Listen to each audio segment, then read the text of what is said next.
Our educational channel Law Guru Ashu Gupta presents a lecture series of all law subjects. So subscribe to study well and press the bell icon. नमस्कार दोस्तों, मैं आशु गुप्ता अपने channel law गुरु आशु गुप्ता में आप सभी का आज फिर से स्वागत करता हूं।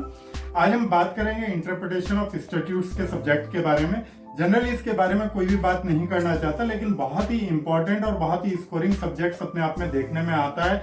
अगर आप इसे समझ लेंगे, बहुत ही शॉर्ट इसका जो सिलेबस है बहुत ही शॉर्ट होता है और बहुत ही ज्यादा अच्छे मार्क्स आप इसमें गेन कर सकते हैं, क्योंकि पूरी तरीके से एक थियोरटिकल सब्जेक्ट है। अगर आप इसे समझ लेते हैं, कुछ मैगजीन्स हैं और कुछ अदर डॉक्ट्राइन्स हैं जो आप ऑलरेडी पढ़े हुए हैं, तो अगर आपने कॉन्स्टिट्यूशन और अदर सब्जेक्ट्स पढ़े हैं तो, लेकिन अगर यहाँ पर आप इसे समझ लेते हैं कि कौन कौन से इंपॉर्टेंट क्वेश्चंस या कौन कौन से सिलेबस वाइज यहाँ से क्वेश्चन आपके एग्जाम पेपर में पुटअप किए जाते हैं, तो इंटरप्रिटेशन ऑफ स्टैट्यूट्स को समझना बहुत ही इजी हो जाता है और उसे पढ़ना और उसमें एग्जाम जब आप देते हैं तो एग्जाम में मार्क्स गेन करना बहुत ही इजी है। इसीलिए हालांकि ज्यादातर इंटरप्रिटेशन ऑफ इंस्टीट्यूट्स मैंने देखा है कि यहाँ पर कोई भी बतलाता नहीं है, ना ही उसके बारे में बात की जाती है।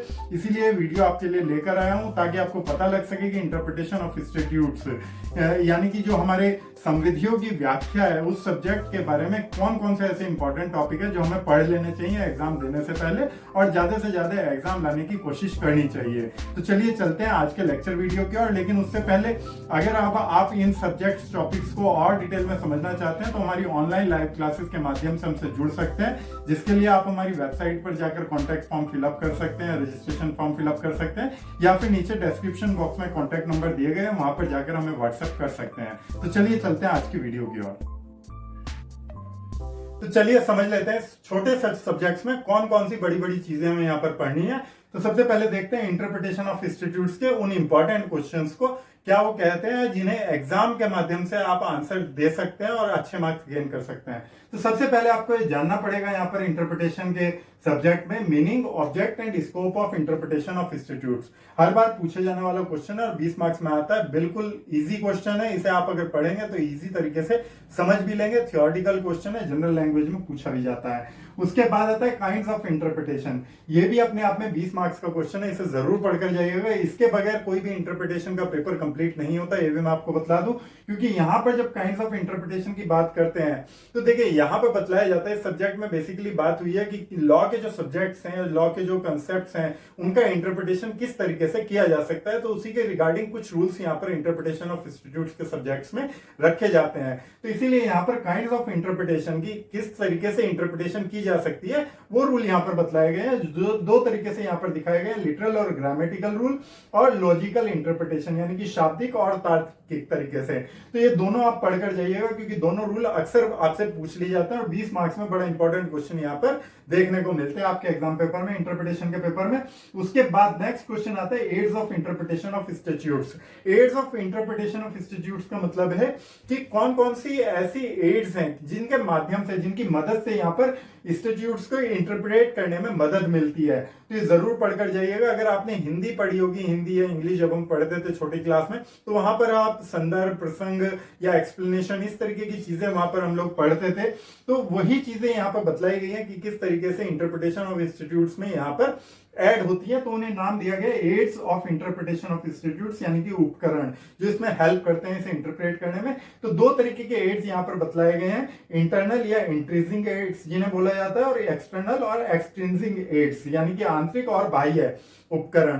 तो इन्हें जरूर पढ़ के जाइएगा, क्योंकि ये दोनों क्वेश्चन अपने आप में 20 मार्क्स में पूछे जाते हैं, या कंबाइन करके aids of interpretation of institutes 20 marks में आपसे पूछ लिया जाएगा। तो इन्हें डिटेल में पूरी तरीके से पढ़कर जाइएगा, 20-20 मार्क्स के क्वेश्चन है अपने आप में।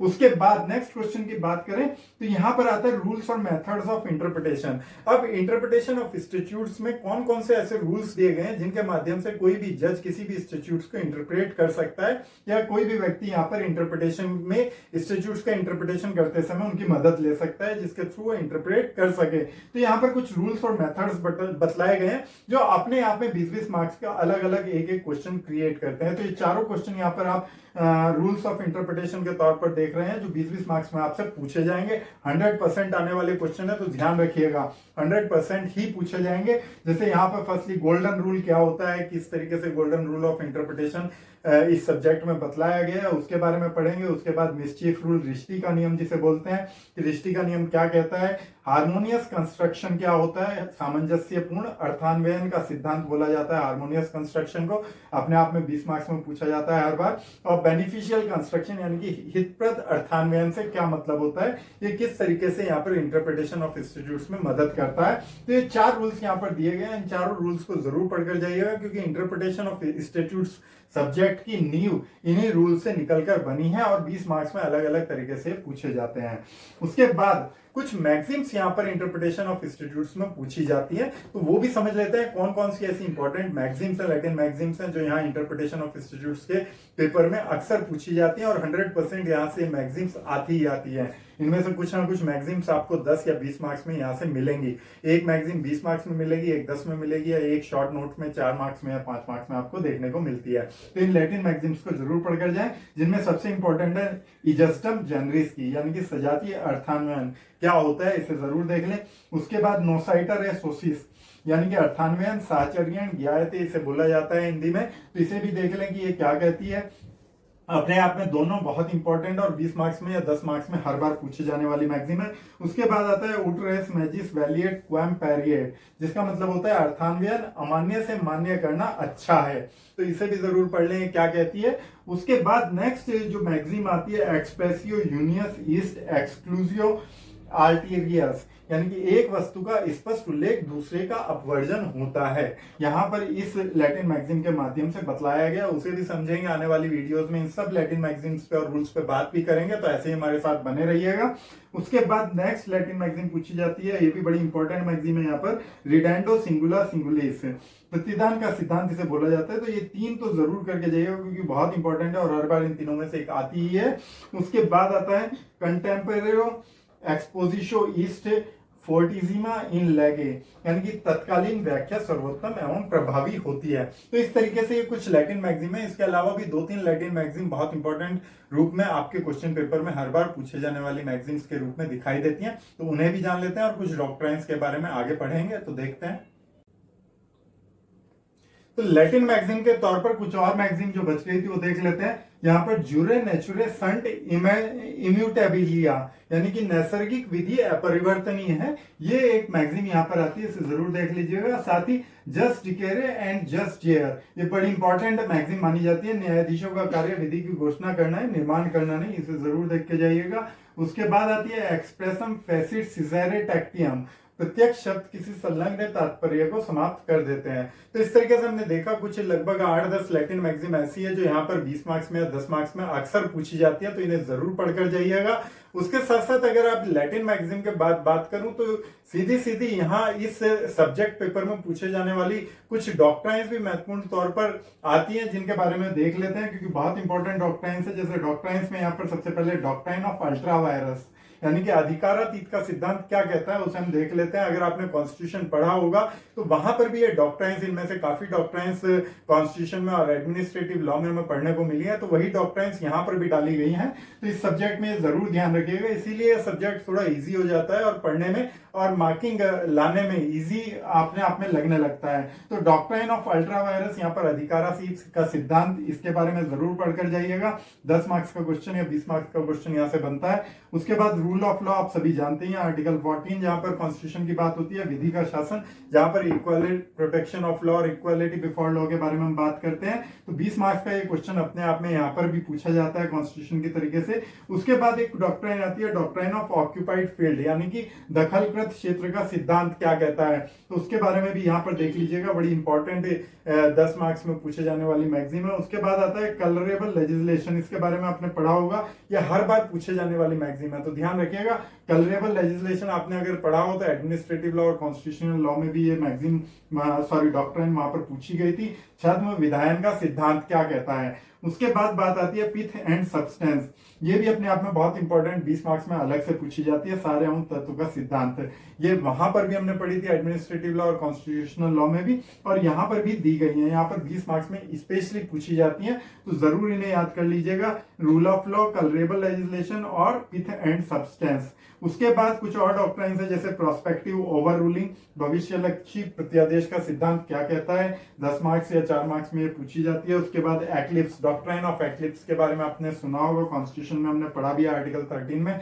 आच्छादन का सिद्धांत क्या कहता है, सेवरेबिलिटी, डॉक्ट्राइन ऑफ सेवरेबिलिटी, पृथक्करणीयता का सिद्धांत क्या कहता है, ये डॉक्ट्राइन्स भी यहाँ पर रखी गई हैं। साथ ही judicial review, doctrine of judicial review के बारे में यहाँ पूछा जाता है, 20 मार्क्स में इसके बारे में भी यहाँ पर आता है। न्यायिक पुनर्विलोकन, ये सब वही लगभग डॉक्ट्राइन्स है जो हम कॉन्स्टिट्यूशन में ऑलरेडी पढ़कर आ चुके हैं, तो वहां पर जाकर भी आप देख सकते हैं। यहाँ पर भी आने वाली लेक्चर वीडियोस में आपको पढ़ने को मिलेंगी, तो ऐसे ही हमारे साथ बने रहिएगा। उसके साथ डॉक्ट्राइन ऑफ टेरिटोरियल नेक्सस, राज्य क्षेत्रीय संबंध का सिद्धांत क्या होता है, ये बहुत इंपॉर्टेंट डॉक्ट्राइन है, यहाँ पर 10 मार्क्स में पूछी भी जाती है।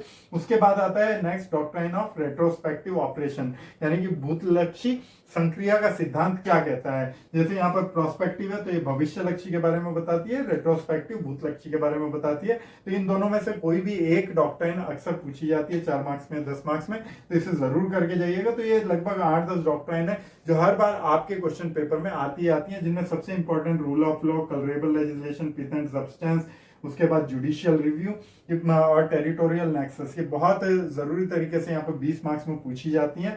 अल्ट्रा वायरस भी उनमें से एक है। उसके बाद नेक्स्ट क्वेश्चन बनता है यहाँ पर व्हाट इज स्टैट्यूटरी लॉ, यानी कि संविधि विधि क्या होती है, संविधि होती क्या है, स्टैट्यूट्स हम क्या समझते हैं या क्या होता है, तो वही बात यहाँ पर बतलाई गई है। 20 मार्क्स में एक क्वेश्चन पूछा जाता है व्हाट इज स्टैट्यूटरी लॉ, तो इंटरप्रिटेशन ऑफ स्टैट्यूट्स में उसके बारे में बतलाया गया है। उसके बाद एक इंपॉर्टेंट क्वेश्चन आता है जो जिसके बगैर आपका एग्जाम पेपर कंप्लीट होता भी नहीं है, that is classification of statutes, यानी कि स्टैट्यूट्स को कितने तरीके से क्लासिफाई किया गया है इंटरप्रिटेशन ऑफ स्टैट्यूट्स में, तो वो जरूर देख कर जाइएगा, क्योंकि ये एक अकेला क्वेश्चन है जो 20 मार्क्स में भी आता है, 10 मार्क्स में भी आता है और 4 मार्क्स में भी यहाँ पर पूछा जाता है। किस तरीके से यहाँ पर क्लासिफिकेशन ऑफ इंस्टीट्यूट्स आप देखेंगे तो बहुत सारे लगभग 10-12 तरीके ऐसे दिए गए हैं जहाँ पर इंस्टीट्यूट्स को बतलाया गया है कि इन तरीके के इंस्टीट्यूट्स यहाँ पर हो सकते हैं, जैसे परमानेंट इंस्टीट्यूट्स, टेम्पररी इंस्टीट्यूट्स, उसके बाद codifying institutes, enabling institutes, remedial institutes, disabling institutes, declaratory institutes, consolidating institutes, taxing या फिस्कल भी बोलते हैं इसे, फिस्कल इंस्टीट्यूट्स, रिपील इंस्टीट्यूट्स, उसके बाद amending institutes, validating institutes, declaratory institutes, public institutes, private institutes, इसके अलावा भी काफी ऐसे इंस्टीट्यूट्स हैं जो यहाँ पर बतलाए गए हैं। तो क्लासिफिकेशन ऑफ इंस्टीट्यूट्स में इसका जरूर ध्यान रखेंगे कि कितने तरीके की संविधि यहाँ पर बतलाई गई है।